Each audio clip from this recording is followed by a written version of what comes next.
Bismillahirrahmanirrahim. Assalamualaikum warahmatullahi wabarakatuh. Allahumma sholli wa sallim ala sayyidina Muhammad abdika wa rasulika nabiyil ummi wa ala alihi wa sahbihi ajma'in. Allahumma sholli wa sallim ala sayyidina Muhammad abdika wa rasulika nabil ummi wa ala alihi wa sahbihi ajma'in. Ada orang bertanya, Pak, tolong dijawab. Apa itu pertanyaannya? Di komentar begini. Saya akan bicara-bicara dengan kakak ipar. Saya bilang saya mengamalkan sholat munjiat 11 kali setelah sholat. Berarti jikir. Kan 11 kali setelah sholat. Johor 11, habis sholat, asar 11, maghrib 11. Bukan rokaatnya, tapi bacaan. Nanti ada aja yang jahat. Dia bilang rokaat, sholat johor 11 rokaat, ada aja. Karena nggak nonton penuh, nggak full durasi. Padahal merusak channelnya sendiri. Jadi kan beliau membaca sholawat munjiat 11 kali setelah sholat. Jadi menjadi jikiran beliau. Lalu dibilang itu udah termasuk, dan setelah sholat subuh 100 kali.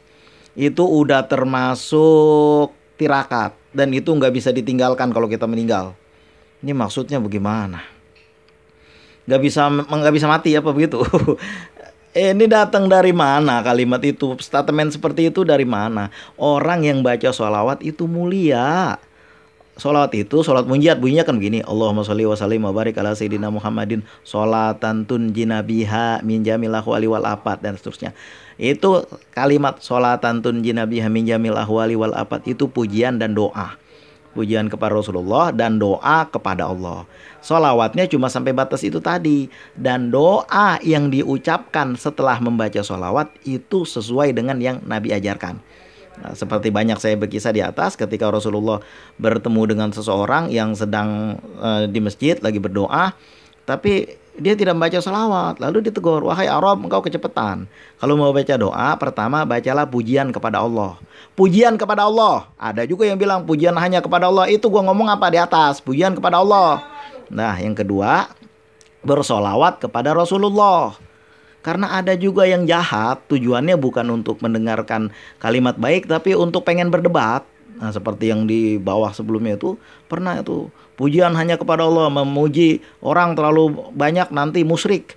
Ya itu mah kalau yang lu puji bos lu, gitu. Payah juga kita ngadepinnya, karena memang tujuannya bukan untuk berbuat baik, tapi pengen menang berdebat, padahal nggak ada gunanya yang kayak gitu. Wahai Arab, engkau salah, engkau kecepatan. Yang benar, wahai Arab, engkau kecepatan. Kalau engkau mau berdoa kepada Allah, pertama pujilah Allah, alhamdulillahirabbil alamin, ya kan. Yang kedua, bersalawatlah kepadaku, Allahumma sholli wa sallim ala sayyidina Muhammad wa ala ali sayyidina Muhammad. Yang ketiga, baru engkau berdoa.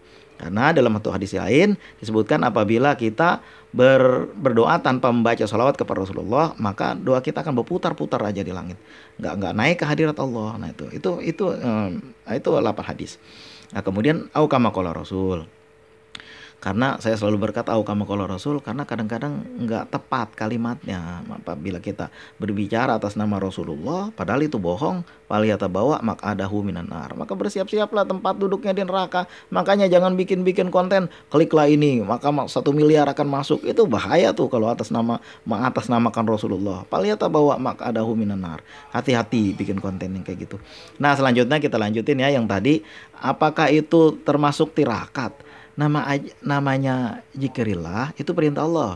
Ala bi zikrillahi tatmainnul qulub. Ketahuilah dengan berzikir kepada Allah, menyebut-nyebut nama Allah, hati kita nomor 1 akan tenang. Orang yang baca salawat ibadahnya akan meningkat. Orang yang baca salawat dalam waktu banyak akan menjauhi perbuatan-perbuatan yang dilarang oleh Allah. Orang yang membaca salawat nggak akan mencela orang lain dengan lidahnya yang kotor, itu nggak ada. Itu nggak akan itu. Sebab dia nggak enak sama Rasulullah. Jangankan kayak gitu, disakitin aja sama orang, apa aja pikir, alah, gua bales bisa nih orang, tapi nggak enak lah sama Rasulullah, biarinlah. Serahin aja kepada Allah. Nah, orang yang bersolawat ibadahnya meningkat. Yang tadinya males nggak pernah sholat tahajud, akhirnya bangun sholat tahajud. Memang iya banyak yang ngomong kayak gitu, karena saya juga ngerasain. Yang tadinya nggak sholat duha, akhirnya ngerjain walaupun 2 rakaat, besok naik lagi 4 rakaat, akhirnya sampai 12 rakaat. Walaupun saya cuma mampu 6 rakaat, dulu 12 rakaat, tapi takutnya nanti hari ini 12, besok cuma 2. Jangan kayak gitu. Jadi stabil 6 rakaat. Padilah sholat duha kan banyak. Nah, kemudian membaca salawat akan mulia hidupnya di dunia maupun di akhirat. Udah banyak banget yang ngerasain yang kayak begitu. Nah, apakah itu termasuk tirakat, Bang? Saya nggak ngerti tirakat tuh maksudnya bagaimana. Yang saya tahu riadoh adalah apa ya? Bermujahadah mendekatkan diri kepada Allah dengan cara ya membaca salawat, beristighfar. Yang saya tahu seperti itu. Tirakat tuh saya nggak tahu bahasa apa. Yang saya dengar-dengar bahasa bukan dari Islam. Nah begitu. Lalu nanti kalau mati nggak bisa ditinggalkan. Maksudnya nggak bisa meninggalkan ini bagaimana? Kalau misalnya dulu ada kisah begini, dengerin aja dulu. Ada suatu kisah begini. Ada seorang meninggal, seorang ibu meninggal. Ketika dia meninggal, dia merasakan dinding kuburnya itu ketika dikuburin, dinding kuburnya itu rubuh. Ketika dia rubuh, dinding kuburnya rubuh, dia ada di suatu taman. Dia lihat taman ini indah betul. Dia lihat ada perempuan-perempuan pada duduk di situ. Dia nanya lah, wahai perempuan semua, kamu siapa? Kata dia. Ini di mana? Dia nanya balik, emang ibu siapa? Ya, saya ini meninggal. Lalu saya tunggu-tunggu malaikat. Biasanya kan yang saya baca-baca malaikat suka datang menanyakan orang. Kata para perempuan itu, kami ini bidadari dan ini di tempat yang mulia. Di tempat yang mulia, malaikat itu tidak akan datang bertanya kepadamu. Sebenarnya perbuatan ibu apa waktu di dunia? Ya nggak ada, saya cuma berselawat kepada Rasulullah. Allahumma sholli wa sallim ala sayyidina Muhammad wa ala ali sayyidina Muhammad. Nah itu. Jadi bahkan dalam satu keterangan lain saya dengar dari ulama, apabila orang membaca salawat dalam tingkat yang banyak dan dalam tingkat yang lama, itu ketika kita meninggal, ruhaniyah Rasulullah akan menghampiri kita. Pada saat kita meninggal nih ya, itu setan-setan udah pada datang tuh ngebujukin kita. Supaya kita, jangankan tingkat ulama pun datengin juga sama dia. Supaya apa? Kita tergelincir, supaya kita meninggal dalam keadaan kafir, dalam keadaan musyrik. Macam-macam, ada yang datang berbentuk orang tua kita, ada yang berbentuk anak kita, guru kita, segala macam. Nah, pada saat itu ketika Rasulullah datang, itu setan-setan pada ngacir semuanya, pada kabur. Nah, itu yang saya dengar dari ulama yang berkisah. Karena saya belum dapat asalnya dari mana. Ya karena ulama yang berkisah, maka perbuatan itu baik, saya anggap. Maka saya sampaikan lagi. Saya belum tahu itu dapatnya dari mana. Yang jelas ulama berkisah saya dengar. Nah begitulah. Yang jelas membaca salat itu Rasulullah, Allah nomor satu, Allah menyuruh. Innallaha malaikatahu yusholluna 'alan nabi, ya kan? Ya ayyuhalladzina amanu shollu 'alaihi wasallimu taslima. Nomor satu. Rasulullah juga memerintahkan kita untuk membaca sholawat. Nah seperti tadi, ketika sahabat ditanya, ya Rasulullah berapa banyak kadar sholawat saya kepada engkau? Masih terserah engkau.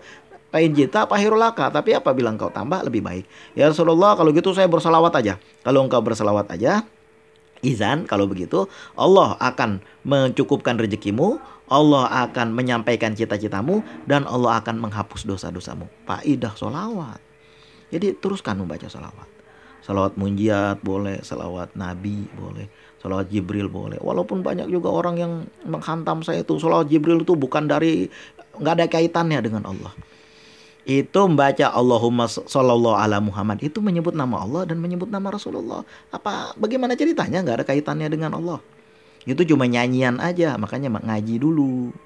Sholawat Jibril itu sholawat yang diajarkan malaikat Jibril kepada Nabi Adam ketika di surga. Nabi Adam mau menyentuh Hawa, tapi Allah melarang.